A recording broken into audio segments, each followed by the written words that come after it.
اللہ تعالیٰ آپ کے مزار پر انوار پر اربوں خربوں رحمت نازل فرمائے۔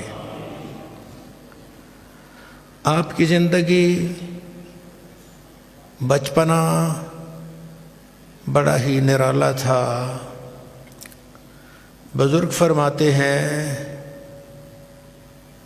کہ آپ کی مسجد میں جہاں جس گاؤں میں رہتے تھے وہاں کوئی مولانا صاحب تشریف لائے، کوئی بزرگ تشریف لائے تو آپ بھی وہاں بیٹھے تھے۔ آپ کے بڑے بھائی حضرت مولانا حافظ محمد حنیف صاحب رحمۃ اللہ علیہ وہ بھی بیٹھے تھے، اور آپ کے دوسرے بھائی بھی بیٹھے تھے۔ باتیں ہوتی رہیں، گفتگو کوئی آدھا گھنٹہ ہوتی رہی۔ تو اس وقت جب محفل ختم ہوئی تو آپ کے بڑے بھائی نے پوچھا کہ آپ اس وقت کیا پڑھ رہے تھے؟ نام لے کے پوچھا، محمد امین کیا پڑھ رہے تھے؟ آپ نے فرمایا میں اس وقت درود پاک پڑھ رہا تھا۔ یہ 1930 کی بات ہے،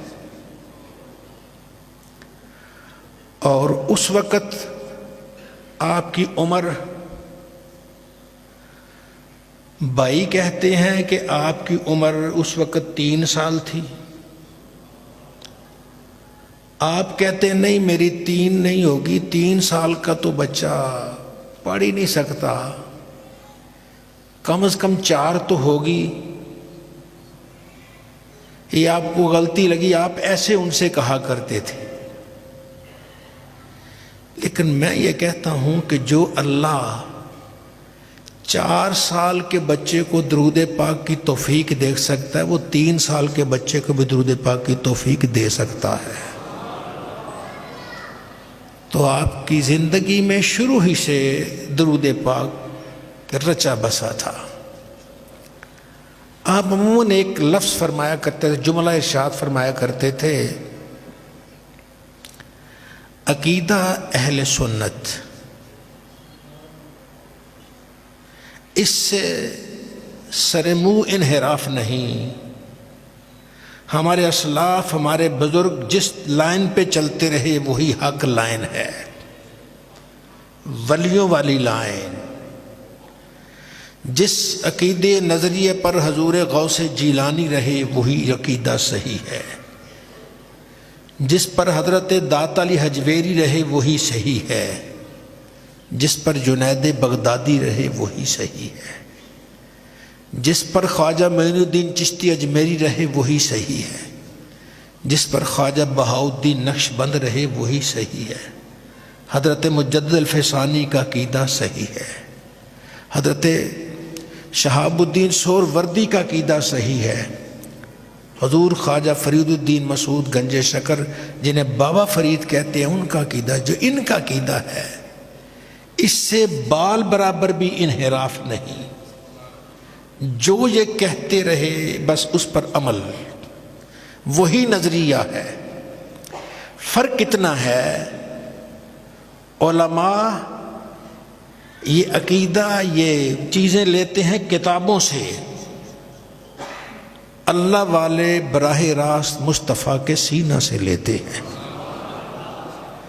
وہ کتابیں نہیں پڑھتے، کتاب والے کو پڑھتے ہیں۔ تو آپ بھی بارگاہ مصطفیٰ کے حضوری تھے، اور آپ بھی جو پڑھتے تھے، جو لیتے تھے، وہ سرکار کی بارگاہ سے لیتے تھے۔ اس لیے اپنے عقیدے پر تو کوئی آپ کسی قسم کی لچک نہیں دکھاتے تھے۔ ایک مرتبہ آپ جامع رضویہ سے پڑھا کر آ رہے تھے، سائیکل پہ آ رہے تھے، محمد پورہ کی گلی نمبر 1 میں پہنچے تو ایک دوسرے قلعے والا مولوی صاحب، اس نے آپ کے سائیکل کو روک لیا، مصافحہ کرنا چاہا۔ اس اللہ کے بندے نے سائیکل ہی وہاں چھوڑ کے آ گیا کہ مجھے سائیکل کی فکر نہیں، مجھے فکر ہے تو اپنے ایمان کی فکر ہے۔ یہ کردار یہ کسی کسی کو نصیب ہوتا ہے۔ زبان سے تو لوگ بڑی باتیں کر لیتے ہیں، لیکن جو عملی تفسیر ہے اس عقیدے کی پختگی کی، وہ حضرت صاحب جیسی ہم نے تو کہیں نہیں دیکھی ہے۔ اتنا پختہ، تو جو عقیدہ میں بنیاد میں پختہ ہے، اللہ تعالیٰ اس پر پھل بھی پھر پختہ عطا فرماتا ہے، اس پر انعام بھی بڑا ہوتا ہے، اس پر کرم بھی بڑا ہے، اس پر رحمتیں بھی بڑی ہیں۔ تو آپ اپنے عقائد نظریات میں بڑے پکے تھے۔ ایک مقام فرماتے میرے بچپن کا زمانہ تھا، بچپن کے زمانے میں ایک مولانا صاحب کا شہرہ سنا اور اس کے پاس چلے گئے علم حاصل کرنے کے لیے، کیونکہ اس وقت تو علم بڑا مشکل ملتا، اب تو جگہ جگہ مدارس بن گئے، نہیں، علم حاصل کرنے کے لیے چلے گئے۔ جب وہاں پہنچے اس نے کوئی شرقپور شریف والے بزرگوں کے بارے میں کوئی بات کر دی، سلام لیے بغیر ہی آگے کہنے لگے مجھے ایسے علم کی ضرورت نہیں جو بزرگوں کی بے ادبی سکھا دے۔ تو یہ آپ کی سیرت، آپ کا کردار تھا، اس میں آپ بڑے پختہ تھے اور ساری زندگی اسی پر قائم رہے۔ اللہ تعالیٰ ان پر اپنی اربوں خربوں رحمتیں نازل فرمائے اور ان کے مزار پر انوار پر آنے والا کوئی بھی محروم نہ رہے۔ اس کے بعد دوسری چیز آپ ارشاد فرمایا کرتے تھے، نماز کی پابندی۔ نماز کی پابندی جتنی آپ، جب سے آپ نے ہوش سنبھالی ہے، آپ کی کوئی نماز قضا نہیں ہوئی۔ میں زندگی میں ایک مرتبہ ایسے ہوا، ہماری والدہ مائدہ رحمۃ اللہ تعالی علیہ، کوئی 80 کی بات ہوگی، کہ وہ تکلیف تھی، بیمار تھیں، آپ ساری رات ان کے پاس بیٹھے رہے، ان کو تکلیف تھی۔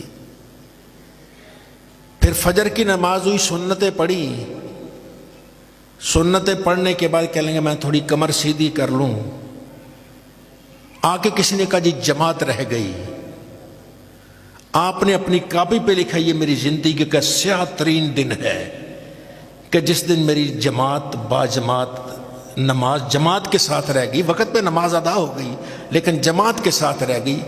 یہ آپ کی زندگی کی ایک نماز ایسی ہے کہ جو اس کی وجہ سے، بشری تقاضے کی وجہ سے ایسا ہوا، ورنہ ساری زندگی آپ نے نماز با جماعت ادا کی ہے۔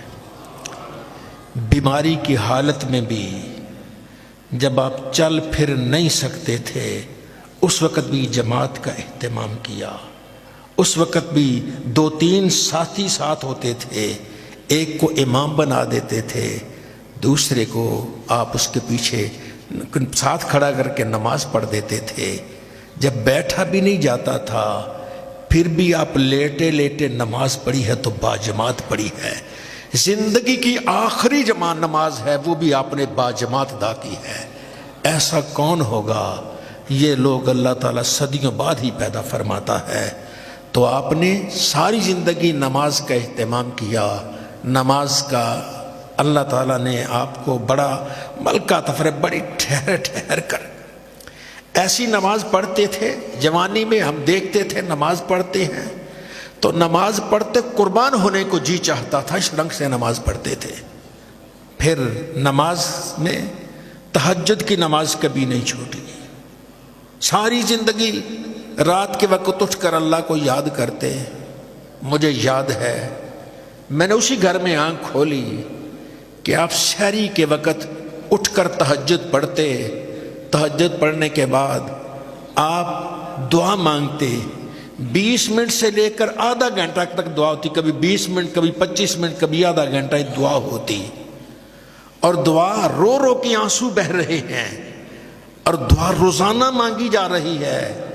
میں حیران ہوتا ہوں یہ روز آنسو کہاں سے آ جاتے تھے، حالانکہ ہم حاجی اور عمرے پہ جائیں وہاں ایک مرتبہ کسی مقام پر آنسو نکلے ہم کہتے ہیں ہمارا حج قبول ہو گیا، ہمارا عمرہ قبول ہو گیا۔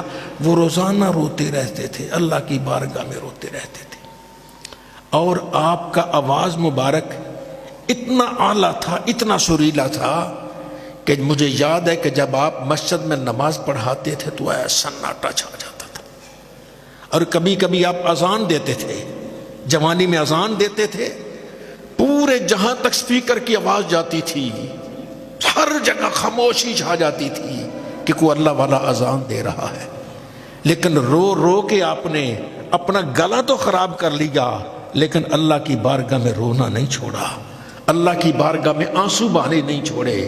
یہ اللہ والے ہیں جن کی ساری زندگی رب کو یاد کرتے، رب کا ذکر کرتے، رب کو مناتے ہوئے گزر گئی۔